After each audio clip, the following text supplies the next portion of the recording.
Hello বন্ধুরা, good morning. তোমরা কেমন আছো? আশা করছি খুব ভালো আছো। আমিও তো খুব ভালো আছি। চলে এসেছি কিন্তু আমি আবারও একটা নতুন ভিডিও নিয়ে। তো আজ শনিবার।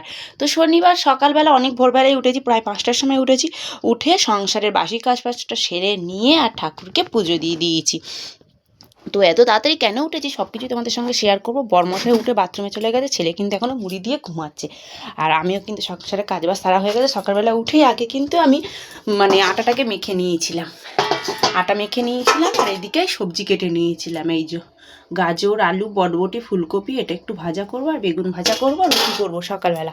বরমশা আজ এটা নিয়ে কাজে যাবে। তো সকাল সকাল কেন উঠেছি বন্ধুরা, আজ যাবো হচ্ছে বিপত্তারিণী মন্দিরে পুজো দিতে। যেহেতু কাল রাত পোহালেই কাল সকালেই হবে আমার একটা বড় স্বপ্ন পূরণ। তো আসলে কালকের আমাদের ঘরটা আমাদের ছাদ ঢালাই দেওয়া হবে। তো আজ সেই জন্য মা বিপত্তারিণীকে জানিয়ে মিষ্টি মুখ খাইয়ে তারপরে কিন্তু আমরা কালকে কাজটা শুরু করবো। সেই জন্য তাড়াতাড়ি উঠেছি। কাল কিন্তু মিস্ত্রিরা বন্ধুরা দেখো এই যে বালি চেলেছে কিছুটা, আর কিছুটা বাকি আছে। আজ এসে ওনারা চালবেন। আর কুচকাচ একটু কাজ বাকি আছে, আজকে কমপ্লিট করে নিলে কালকে থেকে কিন্তু আমাদের ঢালাই শুরু হয়ে যাবে। তো আমার জীবনে সবথেকে বড় একটা ইচ্ছা মতো।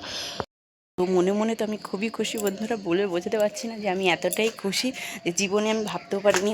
খুব ইচ্ছা ছিল যে ছাদ ঢালাই বাড়ি হবে, কিন্তু এখন যে হচ্ছে সেটাই আমার কাছে অনেক। তো চলো আমি রেডি হয়ে নিই। আর বরমাসে কাজে যাবে, এসে আমাকে রুটি ভাজাভুজিগুলো ভাজাটা করে দিতে হবে। আর দেখো ঠাকুরকে তো সেবা দিচ্ছে। আর ঠাকুর তোমরা বলতেই পারো যে বন্ধুরা পুজো দিতে যাচ্ছ ঠাকুরকে, আর ঘরের ঠাকুরকে নকুনদানা দিচ্ছ, ঠাকুরকেও দেবো। কাল সকালবেলা ঠাকুরকে মিষ্টি খাওয়াবো। আর ছাদে তো পুজো দিতেই হয়, তা ওখানে পুজো দেবো, ঘরের কালকে ঠাকুরকে মিষ্টি খাওয়াবো। আজ বিপত্তারিণী মন্দিরে পুজোটা দিয়ে আসি। তো আজ কি কি করছি না করছি সব ভিডিও শেয়ার করবো। তো পুরো ভিডিওটা দেখতে থাকো আর আমার সঙ্গে থাকো তোমরা। পুজো দিতে যাবো বলে আমরা কিন্তু বেরিয়ে পড়েছি। আর এইদিকে কিন্তু আমার ছোটো ভাইজি এসেছিলো। তো আমরা বেরিয়ে যাচ্ছি দেখে বাবা আবার নিয়ে চলে যাচ্ছে। তো ছেলে কিন্তু একটু এগিয়ে দিতে গেছে। তো আমাদের রিউশোটা চলে যাচ্ছে, রাগ করেছে, পিসিরা ঘুরতে যাচ্ছে আমি যাচ্ছি না, ওকে নিয়ে যেতাম বন্ধুরা। এত সকালবেলা তো ওর গাড়ির হাওয়াটা মুখে লাগলে ঠান্ডা লেগে যাবে, বাচ্চা মানুষ।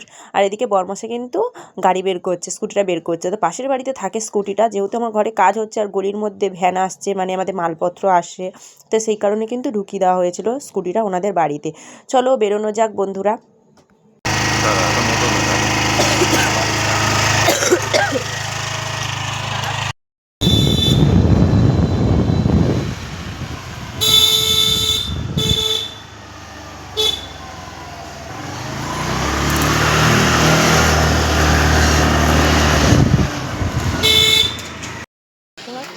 বাবা বাথরুমে গেছে, ওই তো দেখনি বেরিয়ে।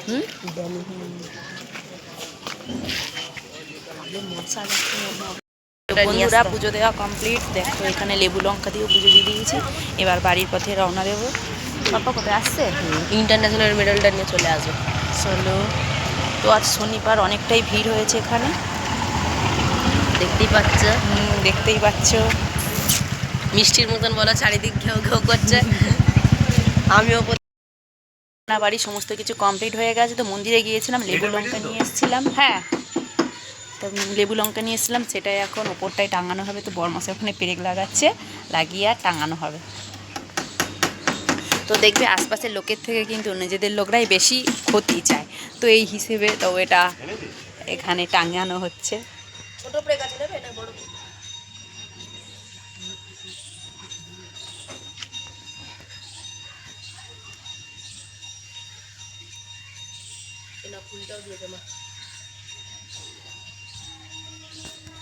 আমি নিচ থেকে দাঁড়িয়ে দেখছি, আর বর মশাই আর ছেলে উপর দিয়ে লেবু লঙ্কাটা জল।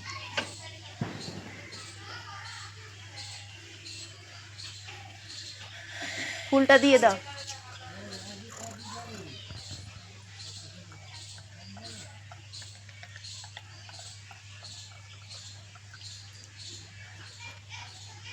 কালকে ঠাকুর মশাই থেকে পুজো করে দিতে পারবে? চল চল নিচে লাভ। চলো, এখানে লেবু লঙ্কা টাঙানো হয়ে গেছে। চলো এবার ভাত খাবো। শুরু। বন্ধুরা দুপুরবেলা খেতে বসে গেছে। তো আজকে রান্না করেছি এই যে ফুলকপি, গাজর, বিনস এটা দিয়ে ভাজা, মাছের কাটা ঝাল ঝাল করে একদম কষা, আর এখানে করেছি বেগুন ভাজা। তো আজকের মেনু এইটাই। চলো ভাত বাড়তে থাকি। বন্ধ করো।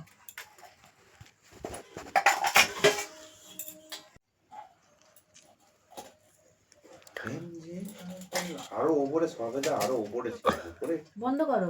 দাঁড়াও না, আমার ভাতের ইয়েগুলো দেখছে তো, দেখছে। উপরে কি উঠবে রে? উপরে আরো বড় বড় ছিল। মামার কাছে কার্বাইড দিয়ে পাকিয়ে দেবে, কালকে যাতে ঠাকুরকে দিতে পারি। আর কার্বাইড মা বলছে খিরিস গাছের পাতা দিয়ে ঢাকা দিয়ে ডালে নাকি পেকে যায়। কার্বাইডটা তাড়াতাড়ি পেকে। কার্বাইড মামা বলছিল ছিল মামার কাছে। কোন দিকে বলছে? খুশি বসে।